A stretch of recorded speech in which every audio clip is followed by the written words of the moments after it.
The night Clara Mae Holloway was sent away, the snow had just begun to fall, a soft, weightless flakes catching the lantern glow, settling over the Holloway farm like a shroud.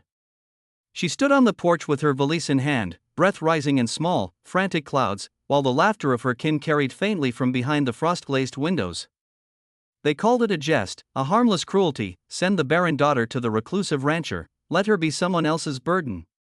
The door closed behind her with a finality she did not fight. Shame, after all, had long ago taught her silence. The road crunched beneath her boots as she walked, each step swallowed by the whiteness of the night. Her chest ached with the cold, but more with the memory of her father's eyes, hard as an anvil, when he'd said she'd never bear fruit, never give the Holloway name another branch. Clara had learned to shrink at such words, to keep her hands folded tight against her skirts, her gaze lowered to avoid their scorn. Now, exiled under the disguise of a cruel joke, she felt less like a woman than an offering left at the edge of the world. When she reached Silas Boone's ranch, dawn was breaking pale and bruised across the horizon. The house stood solitary, smoke curling from its chimney, the roofline sharp against the bleached hills. A dog barked once, then fell silent. Clara lifted her hand to knock but hesitated, caught by the weight of the moment. This was no homecoming, no promise. Only necessity. Silas answered the door with a stare that could have frozen water. Tall, broad-shouldered, his face shadowed by a week's growth of beard, he seemed less a man than a figure carved from the land itself. His voice, when it came, was low and wary. "You're no hand I sent for." She lowered her eyes, voice thin. "No, sir. My family, well, they thought it proper." She did not finish, for she saw in his eyes he already understood.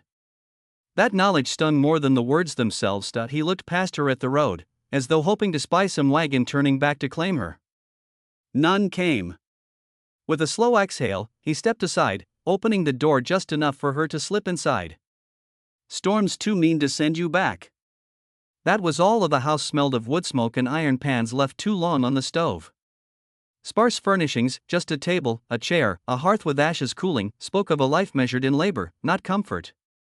Clara set her valise down and clasped her hands, trembling with the urge to explain herself, to apologize for existing. But he'd already turned away, hanging his coat on a peg. The storm kept her there, as storms will, swallowing any thought of retreat. For days she lingered in the silence, rising early to stoke the fire, listening to the groan of the wind against the shutters.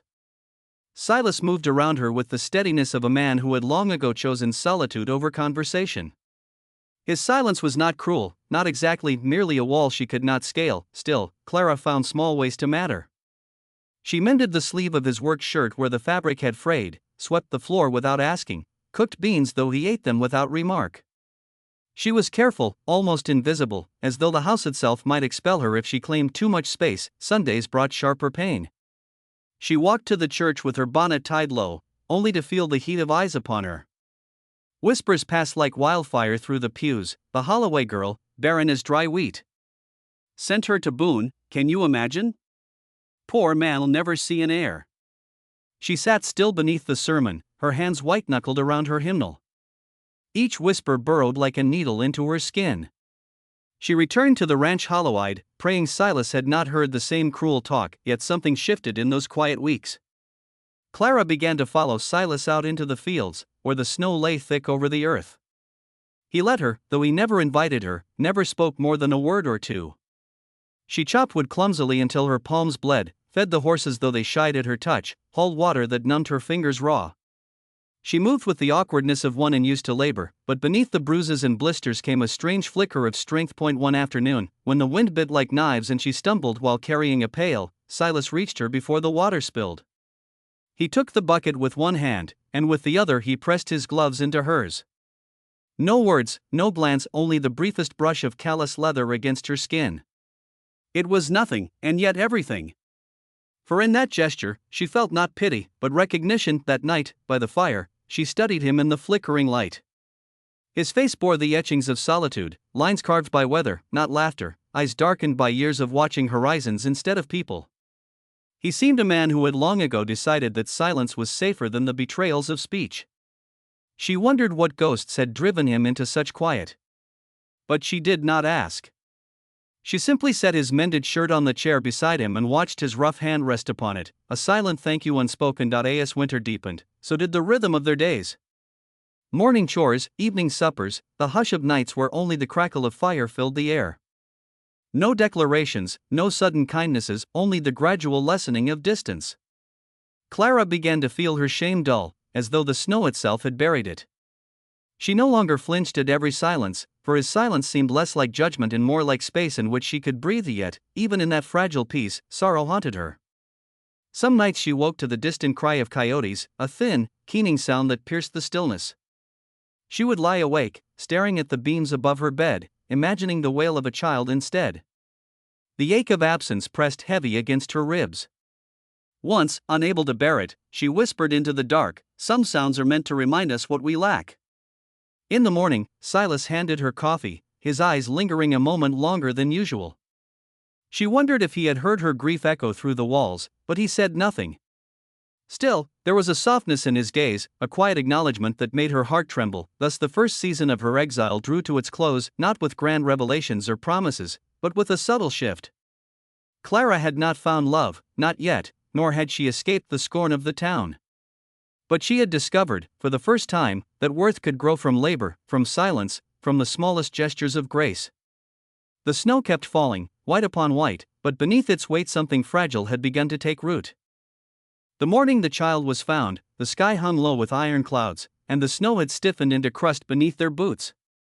Silas was first to hear it, the faint, wavering cry that did not belong to any beast of field or forest.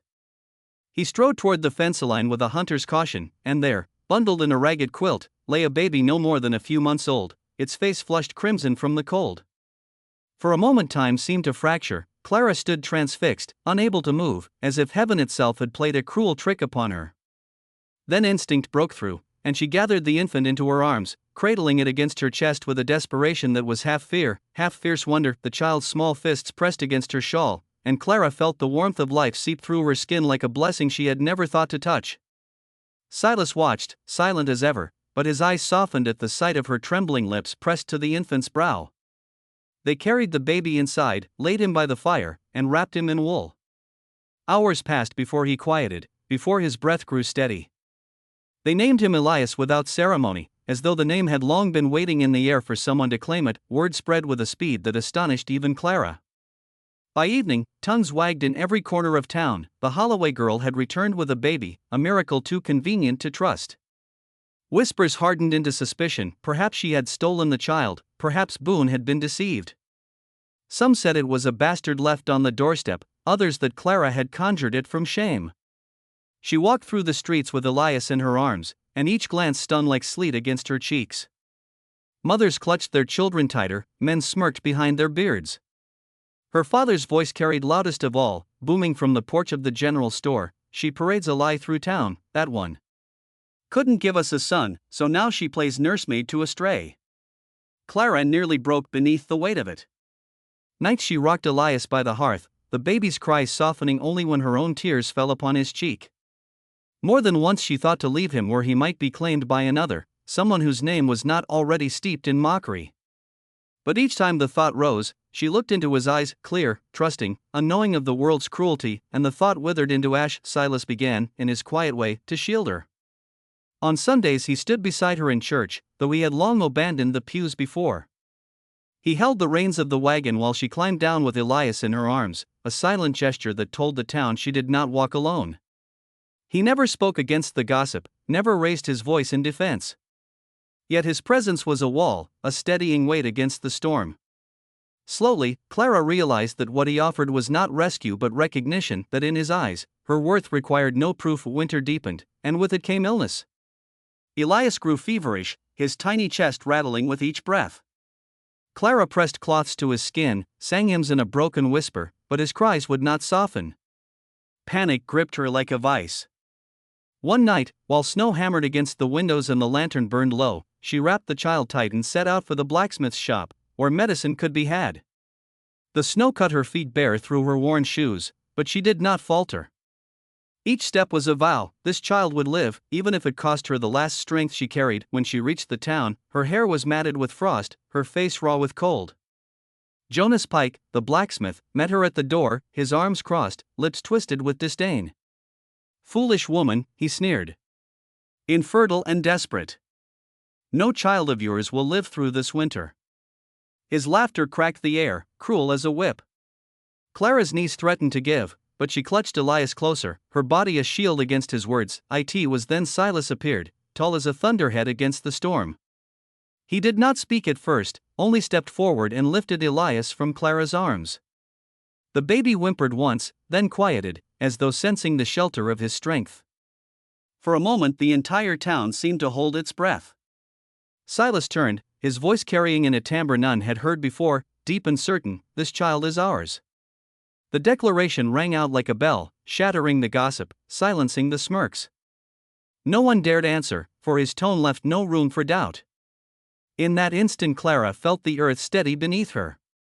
Not because he had claimed her, nor because he had named Elias his own, but because dignity had been wrested back from scorn by a man who chose silence until silence no longer served. Clara wept then, not in shame but in release.